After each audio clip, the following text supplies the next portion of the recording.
Dans l'assemblée des saints, assoiffé je me tiens, que ton onction descende sur moi. Conscient que mon destin est dans le creux de ta main, que ton onction descende sur moi. Je suis disposé, assoiffé, que ton onction descende sur moi. Je suis disposé, assoiffé, que ton onction descende sur moi.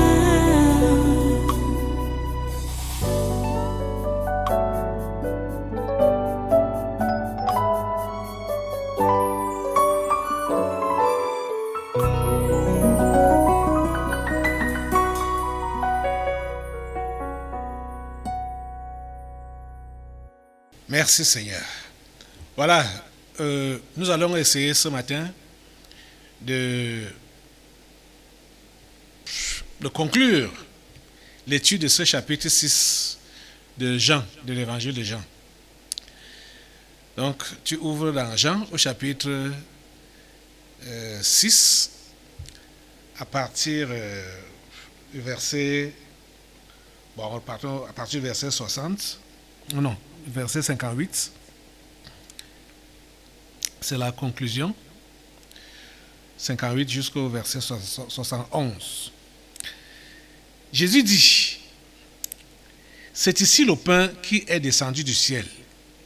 Il n'en est pas comme de vos pères qui ont mangé la manne et qui sont morts.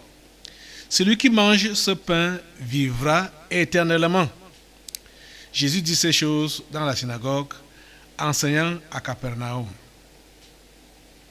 Plusieurs de ses disciples, après l'avoir entendu dire, cette parole est dure, qui peut l'écouter? Jésus, sachant en lui-même que ses disciples murmuraient à ce sujet, leur dit, cela vous scandalise-t-il? Et si vous voyez le Fils de l'homme monter où il était auparavant, c'est l'esprit qui vivifie. La chair ne sert de rien. Les paroles que je vous ai dites sont esprit et vie. Mais il en est parmi vous quelques-uns qui ne croient point. Car Jésus savait dès le commencement qui étaient ceux qui ne croyaient point et qui était celui qui le livrerait. Et il ajouta, c'est pourquoi je vous ai dit que nul ne peut venir à moi si cela ne lui a été donné par le Père. Dès ce moment, plusieurs de ses disciples se retirèrent et n'allaient plus avec lui. Jésus donc dit aux 12, et vous, ne voulez-vous pas aussi vous en aller? Simon-Pierre lui répondit, Seigneur, à qui irions-nous? Tu as les paroles de la vie éternelle. Et nous avons cru et nous avons connu que tu es le Christ, le Saint de Dieu. Jésus leur répondit, n'est-ce pas moi qui vous ai choisi, vous les 12, et l'un de vous est un démon? Il parlait de Judas Iscariote, fils de Simon, car c'était lui qui devait le livrer, lui, l'un des 12. Prions le Seigneur. Père toi, Frère Saint, infiniment merci pour ta parole. Infiniment merci pour ta grâce. Je dirais même tes grâces et tes bienfaits à notre endroit. Nous sommes encore là ce matin, depuis ce matin, et voilà l'heure de se nourrir de ta parole, le pain de vie, le pain vivant, le pain qui descend du ciel. Seigneur, donne à ton peuple que voici de l'appétit par rapport, en mangeant ce pain, donne à ton peuple de l'appétit. Qu'il ne soit pas comme ces intrus qui ont estimé que tes paroles ou tes enseignements étaient durs. Merci Père Saint, parce que ta volonté s'accomplit dans nos vies, en ce jour, en cet instant même. Au nom puissant de Jésus, nous avons prié. Amen. Amen. Prenez place dans cette sainte présence. Une fois de plus, soyez les bienvenus ici au Tabernacle de la Liberté et à ce conquête du surnaturel de ce jour. Nous bénissons Dieu pour la grâce qu'il nous donne de nous nourrir de sa parole, d'être bénis par lui, même sans le mériter. Sa grâce nous suffit. Merci Seigneur pour ta grâce. Les amis, vous devez travailler pour la nourriture qui subsiste pour la vie éternelle et non pour celle-là qui périt. C'est ce qu'on retient ou qu'on doit retenir globalement en ce qui concerne ce chapitre, le chapitre 6. Vous allez voir que beaucoup, en lisant ce chapitre 6, leur attention est seulement portée sur le fait que Jésus a multiplié le pain et plus de 5000 hommes ont mangé, sans compter les femmes et les enfants. Donc le miracle de la multiplication, sans réellement recevoir la leçon de ces miracles. Jésus a fait ce miracle pour nous faire comprendre que les gens sont plus intéressés par des choses matérielles que par des choses spirituelles. C'est la raison pour laquelle il a fait ce miracle. Parce qu'après l'avoir fait, il a disparu des lieux. Et le lendemain, les gens ont commencé à le chercher. Pas parce qu'ils voulaient voir d'autres miracles, mais parce qu'ils voulaient satisfaire leur ego. Ils voulaient se remplir les ventres. Et Jésus nous fait donc comprendre que la majorité des personnes travaillent pour se remplir les ventres. Regardez vous-même, au compte de ce deuxième jour de l'entretien de Jésus avec ces gens, il leur avait enseigné pendant plusieurs jours auparavant. Et la veille, il a donc fait le miracle où plus de 5000 ont mangé, étaient rassasiés, il y a eu des restes. Cette même foule est revenue. Et vous imaginez, quand les gens voient le miracle, les nouvelles courent, du moins, comme pour eux, c'était pas le miracle. Les gens voient le njo, le gratuit. Les nouvelles courent. Donc, les gens qui ont poursuivi Jésus, au lendemain du miracle qu'il a fait sur les pains, devaient être plus nombreux que ceux qui étaient là la veille. Ça, c'est clair. Parce que la nouvelle avait couru. Que on a mangé du pain et du poisson. Il y a même eu reste. On a mangé. Allons chercher encore à manger. Donc ces gens-là étaient nombreux. Ils dépassaient 5000 le jour-ci. Mais là où je vais donc attirer votre attention, c'est que au bout du compte, ces gens qui étaient en foule derrière Jésus, à cause de leur intérêt personnel, leur ventre qu'ils voulaient remplir, quand Jésus a donc continué son enseignement sur sa personne, leur faisant comprendre qu'il leur avait déjà dit ça auparavant, qu'il vient du ciel, il vient de Dieu, il a été envoyé par Dieu. Ces gens ont refusé de croire, comme ils avaient l'habitude de refuser. Cette fois-ci, ils ne sont même pas passés par 1000 chemins. Chacun a pris ses bagages et rentré chez soi. Écoutez et regardez, remarquez que sur plus de 5000 personnes, quand Jésus a fini son enseignement, il est resté seulement avec 12 personnes. Ah. Je vais peut-être revenir aujourd'hui là pour mon fils qui pleure souvent que les gens quittent son église. Dès que ça atteint un nombre là, les gens se dispersent, les gens partent. Regardez Jésus. Il avait plus de 5000 personnes dans son église.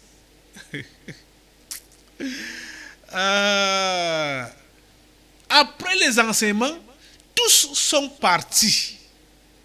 12 seulement sont restés. Et des 12 qui étaient restés, Jésus savait qu'il y avait même encore un qui n'était pas avec lui. Regardez un peu, faites un peu le bilan. Pour un homme ordinaire, c'était un gâchis, c'était un échec. C'était un échec. On va dire, mais qu'est-ce qui n'a pas marché? Pourquoi l'église se vide comme ça? Pourquoi les gens partent? Est-ce que Dieu est réellement encore avec toi?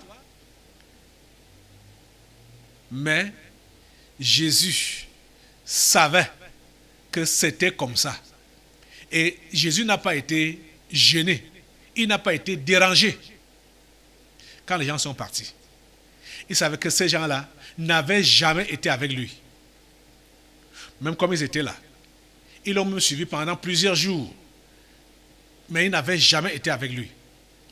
C'est pourquoi il se tourne vers les 12 pour leur demander, et vous alors, vous attendez quoi? Pourquoi ne partez-vous pas? Suivez les autres. Suivez les autres, partez aussi. Mais Pierre a pris la parole.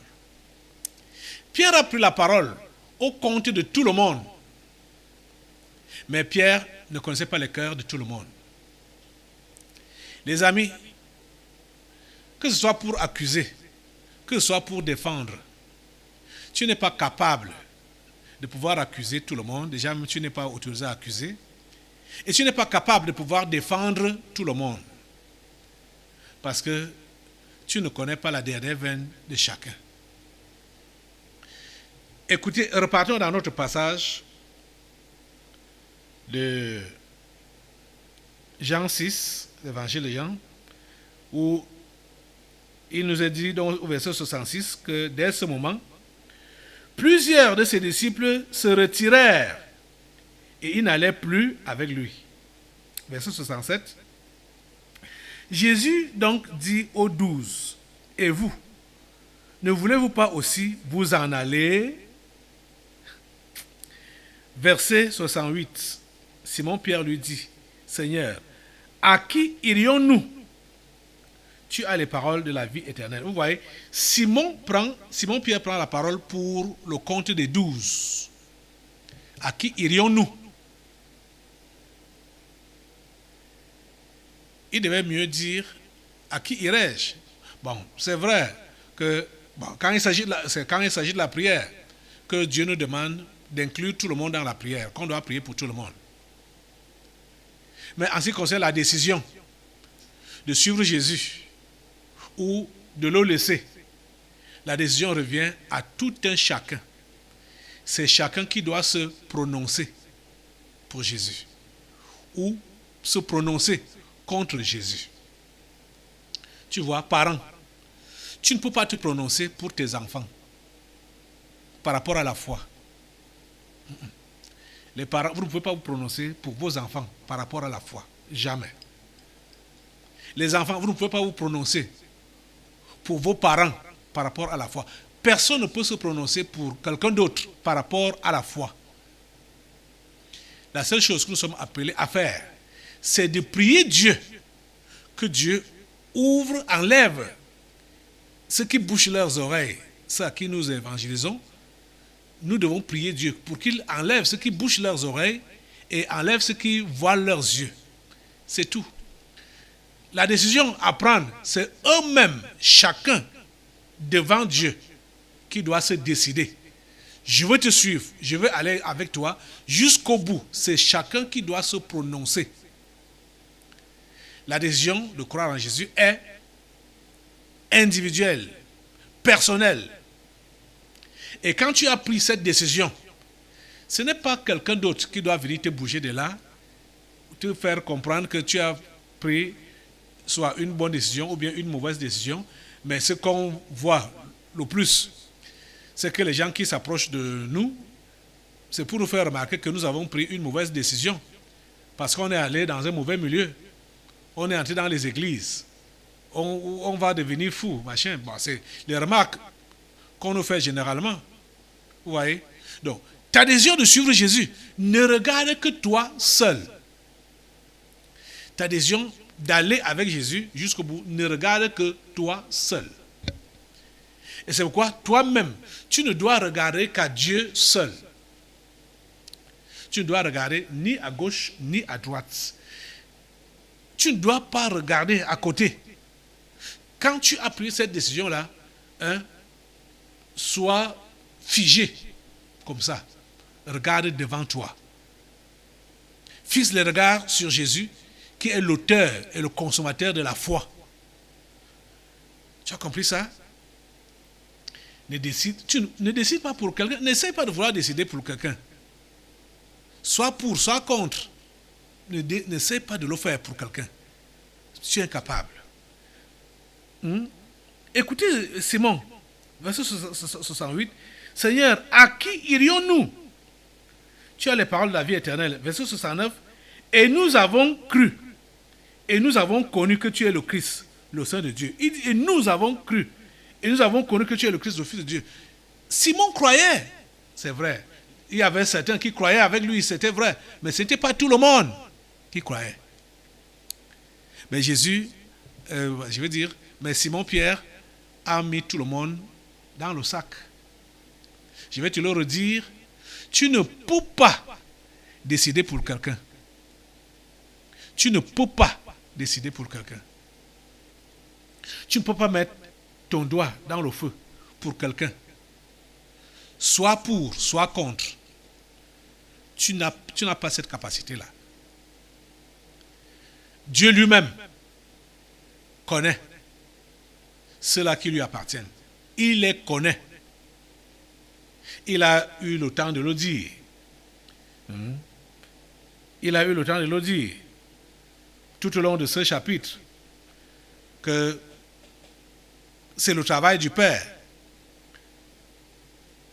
C'est le Père qui attire les gens à lui.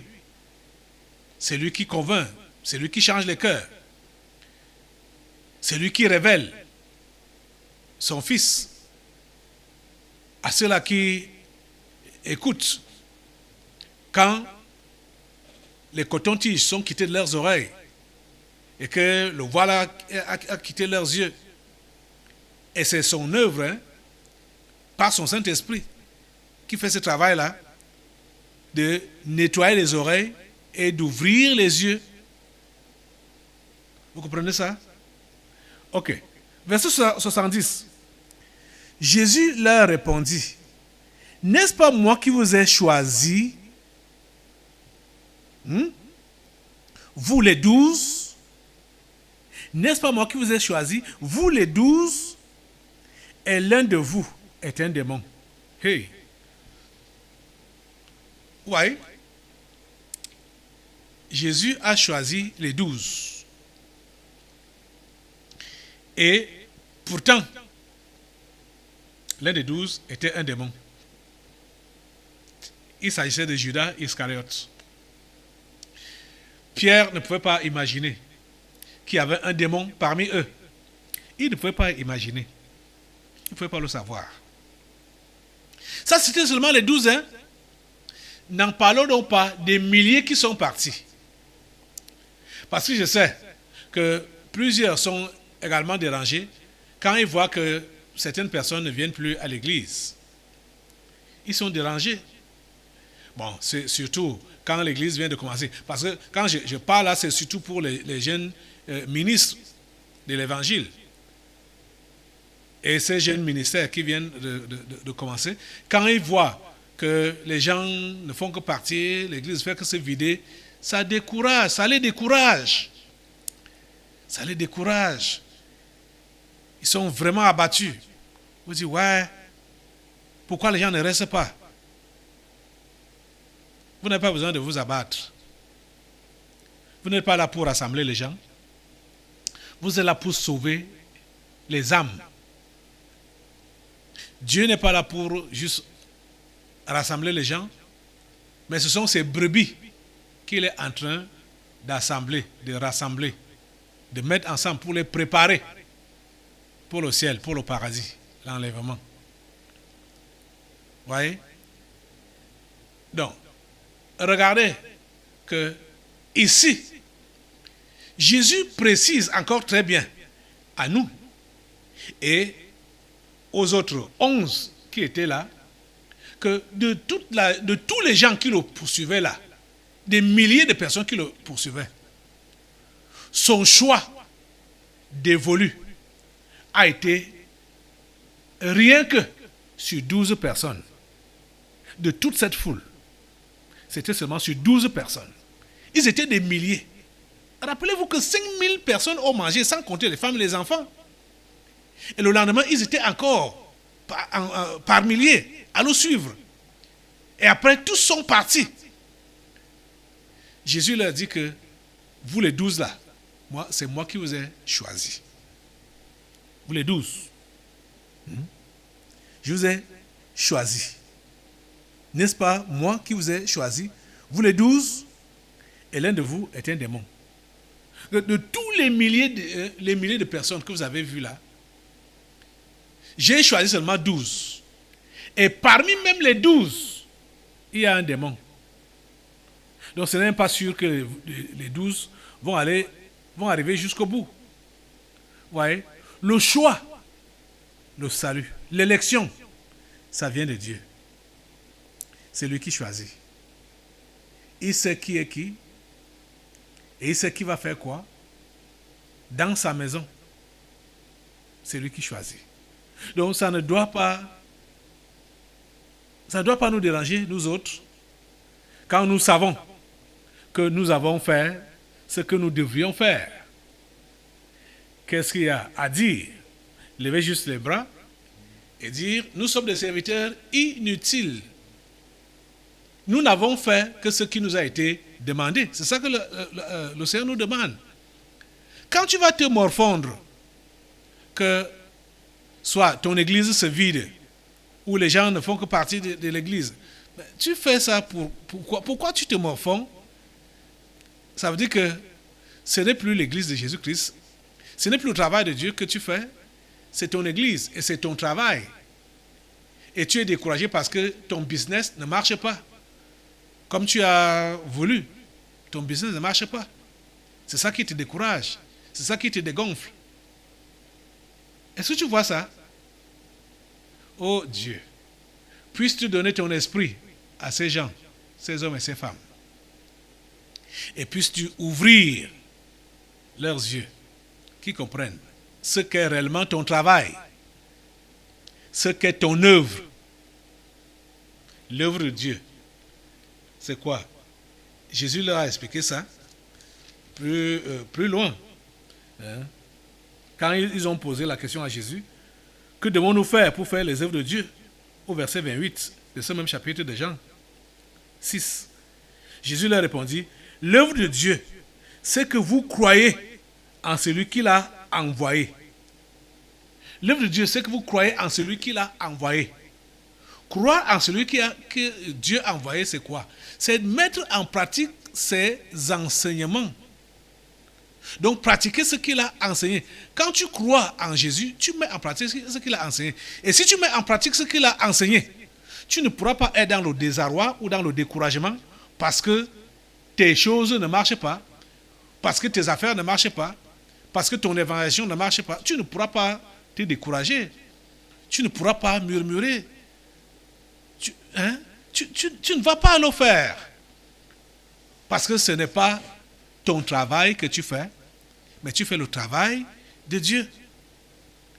Et ce que tu es appelé à faire, je le redis, c'est prier pour que les oreilles de ceux qui sont les brebis du Seigneur puissent s'ouvrir, les cotons-tiges qui bouchent leurs oreilles, que ça quitte leurs oreilles. Les voiles qui voient leurs yeux, que ça quitte leurs yeux. Qu'ils puissent voir la gloire de Dieu et entendre la voix du Seigneur qui les appelle. Jésus a dit, mes brebis entendent ma voix et elles me suivent. La brebis du Seigneur va entendre sa voix. La brebis du Seigneur va entendre sa voix. Vous comprenez? Nous sommes au temps de la fin où c'est tellement compliqué de savoir qui est qui. Et en ce temps-ci, c'est vrai que Jésus nous a enseigné, nous a donné beaucoup d'enseignements pour nous montrer ou pour nous révéler les signes des derniers temps. Il nous a dit tout ce qui va se passer, ou la plupart des choses qui vont se passer, concernant même la foi. Puisqu'il y a certains qui sont découragés quand ils voient que un scandale provient d'une sœur ou d'un frère en Christ. Ils sont scandalisés. Or, Jésus a dit, parce que la charité du plus grand nombre, parce que l'iniquité se sera accrue, la charité du plus grand nombre se refroidira.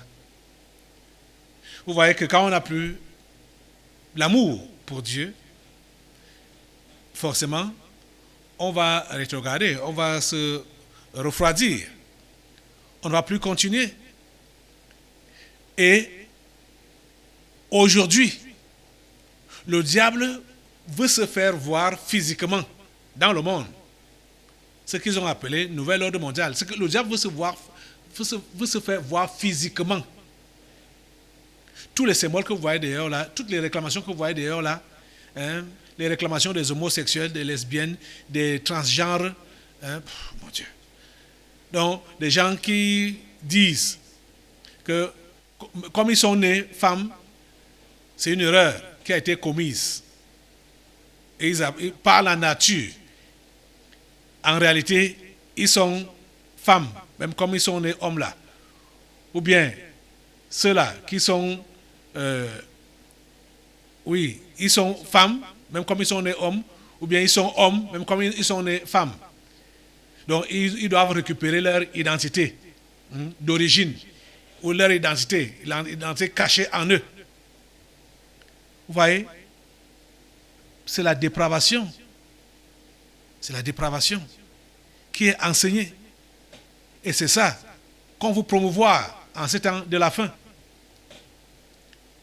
Il faut que nous puissions savoir que ceux-là donc sont en majorité sur la terre, dont les anges déchus et les démons. Ils sont en majorité sur la terre et ils ont des carcasses humaines, comme vous et moi. Vous les voyez, ils sont là comme un homme, ils sont là comme une femme, ils sont là comme des humains, mais à l'intérieur là, ce sont les démons. Et c'est eux donc qui revendiquent ces mauvaises choses et qui veulent promouvoir cela et qui veulent que les vrais humains adhèrent, parce que c'est la vraie humanité qu'ils veulent effacer sur la terre. Nous sommes en ce temps-là, les amis. C'est pourquoi, au lieu de perdre ton temps sur ou derrière ceux-là qui ne veulent pas suivre le vrai évangile, concentre-toi dans la prière pour ceux qui ne sont pas encore dans la bergerie et qui sont dehors, afin que l'évangile puisse les atteindre. En ces temps de la fin, Dieu a, même comme le diable a fait ce qu'on appelle la média pour ses avantages, la radio, la télévision, l'internet, c'est pour ses avantages. Mais Dieu utilise aussi ça pour son œuvre. Et c'est pourquoi, en priant, en pensant à ce travail, ou en faisant ce travail, ne pense pas que c'est toi en tant qu'individu qui va parcourir toutes les maisons pour aller évangéliser, dire aux gens de donner leur vie à Jésus, de changer de vie. il faut que le Seigneur utilise les moyens qu'il a mis à notre disposition, tels que la radio, la télé, l'Internet, les livres, tous les médias. Nos prières doivent aller dans le sens là pour que Dieu atteigne ses brebis par ces moyens-là. Que ceux qui tombent sur ça, par exemple, les gens sont en train de zapper, comme les téléphones, ça a le net, ça a les radios, ça a tout. Que les gens tombent sur le vrai évangile, ceux qui sont prévus pour le salut là, ceux qui sont destinés au salut, ils sont aussi là-bas dehors. Que Dieu leur donne la grâce de tomber sur le vrai évangile et afin qu'ils soient sauvés. Vous comprenez? Vous voyez que le clair du travail du chrétien de l'heure actuelle, c'est dans l'intercession. C'est dans la prière. La prière pour le salut des âmes. Afin que Dieu puisse utiliser les moyens qu'il a mis à notre disposition pour que ces âmes soient sauvées. On n'a pas de temps à perdre. Vous voyez, quand vous dites que vous êtes donc chrétien, voilà, les gens ne vous écoutent pas. Quand vous dites même que vous allez évangéliser, ils ne vous écoutent pas. Passez le temps dans la prière, dans l'intercession, afin que Dieu suscite un moyen qui puisse les toucher au travers de la radio, au travers de la télé, au travers du livre, au travers de l'Internet, que Dieu puisse les toucher, qu'il puisse sauver. Ça doit être votre prière. Ça doit être votre travail. On ne doit pas chômer dans la vraie chrétienté. On ne doit pas chômer. On doit être au travail nuit et jour. Quand je peux voir de quelle manière on dit que Anne, la veuve, servait le Seigneur. Et la prophétesse, depuis la mort de son mari, elle a fait seulement 7 ans avec son mari. Après, elle s'est consacrée au service de Dieu. De quelle manière elle était au temple, elle servait Dieu dans le jeûne et la prière, de jour comme de nuit. À plein temps, dans le jeûne et la prière. Et c'était pour attendre l'avènement, la première venue de Jésus-Christ. Elle savait, elle était au courant parce qu'elle a lu les Écritures. Elle savait que le Messie devait venir. Voilà que le Messie arrive et la trouve en plein travail, en faisant son travail, l'intercession. Et quand elle a vu le Messie, directement, elle était la première à le présenter aux autres. Que voilà la promesse que Dieu nous a faite. Elle s'est accomplie. Voilà l'enfant là qui est né. Vous voyez, ça doit être la même chose que nous sommes appelés à faire. Dans la prière et le jeûne, pour que les perdus, les égarés, les brebis égarées, qui doivent entrer dans cette bergerie, puissent entrer. On doit le faire pour leur salut et pour la gloire de Dieu, et non pour notre honneur et notre élévation, pour la vaine gloire. On doit le faire pour leur salut, le salut de ces âmes-là, et la gloire de Dieu. Vous comprenez? Travaillant dans toute l'abnégation comme Jésus, sans avoir à réclamer quoi que ce soit. Quand tu sais comment tu travailles, que tu travailles pour Dieu et pour le salut des âmes, tu le fais comme il se doit. Tu n'auras pas de remords ni de regrets par rapport à ton travail. Tu seras réellement comblé. Parce que quand on voit tout ce que Jésus a eu à faire et les résultats qui suivaient humainement parlant, on peut vraiment dire que ça a été un échec. Et il faut voir, aujourd'hui, au jour d'aujourd'hui, le christianisme, ceux qui sont appelés vrais chrétiens là, ils ne sont pas nombreux. Ça ne doit pas te gêner, toi le vrai chrétien, si tu mets donc en pratique les enseignements de Jésus. Si tu manges le pain de vie, le pain du ciel, l'un des morceaux dit clairement ceci. Je parle du morceau de pain de Jésus. L'un des morceaux dit que la porte du ciel est étroite. Le chemin du ciel est resserré. Et ça dit clairement que très peu les trouvent. Très peu. Par contre, la porte de l'enfer est grandement ouverte. Le chemin du ciel est spacieux. L'autoroute. Et c'est plusieurs qui passent par là-bas. Si tu comprends, si tu manges ce morceau de pain-là, tu ne pourras pas être frustré dans ta vie que tu évangélises dans toute la sincérité et les gens ne se convertissent pas. Ça ne va pas te frustrer. Ça va te frustrer de voir que soit des gens ont dit qu'ils croient en Jésus et les voilà qui sont partis. Ils ont rétrogradé. Ça ne va pas te frustrer. Tu comprends? Parce que sachant très bien qu'à ton niveau, tu as fait tout ce que tu étais appelé à faire, les résultats ne doivent pas te déranger. Ça ne va pas te gêner. Ça ne va pas te gêner. J'ai lu la Bible, les enseignements de Jésus. Je n'ai pas vu quelque part où Jésus a rassemblé les apôtres, les 12, pour leur dire, prions Dieu pour qu'il augmente notre nombre.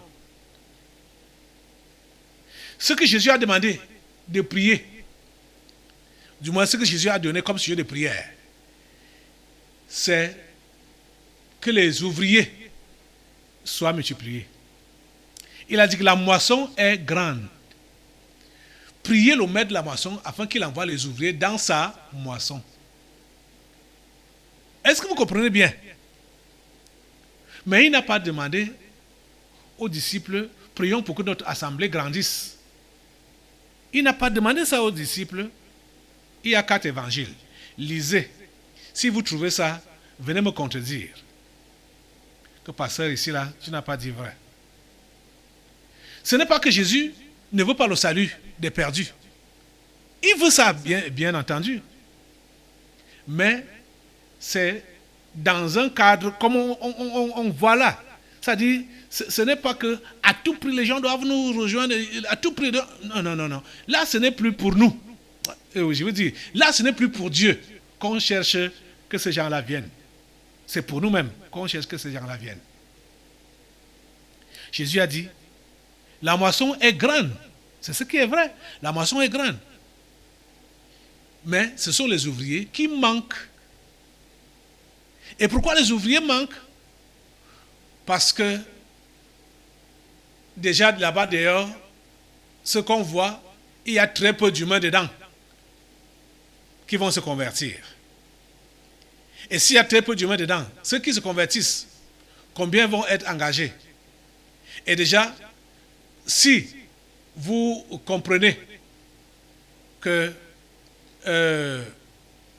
la porte est étroite, le chemin resserré, les ouvriers qui sont appelés dans la moisson, ou bien qui sont recherchés dans la moisson, ou pour la moisson, ce sont ceux-là qui se sont convertis. C'est eux que Jésus appelle les ouvriers. De prier pour que le Seigneur suscite des ouvriers. Ce n'est pas juste des suiveurs. Donc, vous voyez, la foule de Jean 6, il n'y avait là que 11 ouvriers. Il n'y avait que 11. Pourtant, ils étaient plus de 5000. Ils étaient plus de 5000. Et il n'y en avait que 11 ouvriers. À la fin des comptes. Vous voyez? Donc, c'est ceux-là qui sont sauvés en vrai qui deviennent les ouvriers du Seigneur. Vous comprenez ça? Ce sont eux qui deviennent les ouvriers du Seigneur. Ce n'est pas tous les suiveurs. Et déjà, à un autre endroit, Jésus dit que beaucoup sont appelés, mais peu sont élus. Beaucoup d'appelés, mais peu d'élus. Tout ça là, c'est pour nous amener à nous concentrer, à sauver ce que le Seigneur a prévu pour que nous puissions sauver. Et ne pas disperser nos énergies à gauche et à droite. Il faut se concentrer sur ce que le Seigneur a prévu qui doivent être sauvés. Souvent, on dépense beaucoup d'énergie. Oh, moi, je l'ai fait dans le passé. J'ai dépensé beaucoup d'énergie dans les campagnes. Beaucoup d'énergie, beaucoup d'argent, beaucoup d'énergie, beaucoup de... Ouf. Parce que je suivais le vent. Je suivais comme c'était la mode. C'est ça que je suivais. Mais Dieu m'a fait grâce de comprendre que ce n'est pas comme ça qu'on le sert. Et je voudrais vraiment vous prier, les amis, de donner toute votre énergie pour que, c'est-à-dire donner toute votre énergie, pas pour la disperser chez les boucs ou chez les loups, mais pour que ceux-là que le Seigneur a prévu que vous devez sauver, que cela soit sauvé. Vous n'épargnez rien pour que celui-là ou celle-là soit sauvé. Ce ne sera pas forcément des grandes foules, mais cette âme-là est précieuse. C'est pourquoi Jésus a dit que il n'y a plus de joie au ciel pour un seul pécheur qui se convertit que pour 99 justes qui n'ont pas besoin de repentance. Un seul pécheur donne beaucoup de joie au ciel. Et chacun a une mission. Chacun des ouvriers a une mission, a un nombre qu'il est appelé à sauver, ou un nombre où il doit participer pour leur salut. Nous devons prier Dieu pour que nous ne laissons pas distraire. Il ne faut pas que nous soyons distraits. Surtout par ceux-là qui sont de passage, qui nous ont visités ou qui ont visité notre milieu. Il ne faut pas qu'on soit distrait par eux. Il faut que nous soyons concentrés sur ce qui est essentiel. C'est-à-dire se concentrer sur les brebis. Comme on ne les connaît pas, priez Dieu qu'il les révèle. Et surtout prier pour que Dieu leur ouvre les oreilles et les yeux. Regardez, je ne vais pas tirer de long à là. Même quand Jésus envoyait les disciples aller évangéliser, il leur donnait les précisions pour leur dire, n'allez pas n'importe où. Ne dites pas que vous évangélisez n'importe qui. Je ne vous dis pas que vous aurez des visions que voilà la personne qu'on doit évangéliser. Mais Jésus a donné des consignes comme ça. Que ne perdez pas votre temps avec n'importe qui. Allez vers les brebis perdues de la maison d'Israël pour dire, vous devez vous concentrer sur ce que Dieu a prévu pour le salut. On ne les connaît pas, mais ça se voit sur le terrain. C'est pourquoi il a dit que quand vous évangélisez et on ne vous reçoit pas, vous secouez la poussière de vos pieds, vous partez. Donc c'est la même chose que nous devons appliquer. C'est ça qu'on doit comprendre, que ici, là, ce n'est pas la brebis perdue de la maison d'Israël. Là où on ne nous reçoit pas, on ne doit pas forcer. On secoue la poussière de nos pieds et on s'en va. Et on va maintenant chercher là où ce sera favorable. Là où on nous reçoit, donc on comprendra que là-bas c'est favorable. On se concentre là pour le salut de celui-là ou de celle-là. Vous comprenez ça? Que le Seigneur vous aide, qu'il vous ouvre les yeux, vous ouvre les oreilles et vous donne la grâce de pouvoir mettre en pratique sa parole. Mets-toi debout pour la prière maintenant. Seigneur Dieu Tout-Puissant, je vais te remercier pour ta parole que tu as délivrée à tes enfants pendant cette saison avec ce chapitre 6 de l'évangile de Jean. Je prie, Père Saint, pour qu'elle puisse porter du fruit, comme tu as prévu.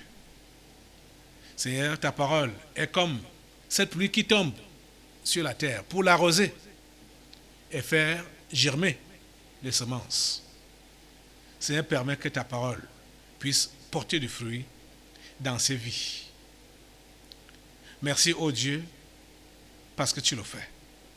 Au nom puissant de Jésus, j'ai prié. Amen. Amen. Assois-toi, nous allons maintenant passer aux délivrances prophétiques. Dans l'assemblée des saints, assoiffé je me tiens, que ton onction descende sur moi. Conscient que mon destin est dans le creux de ta main, que ton onction descende sur moi. Je suis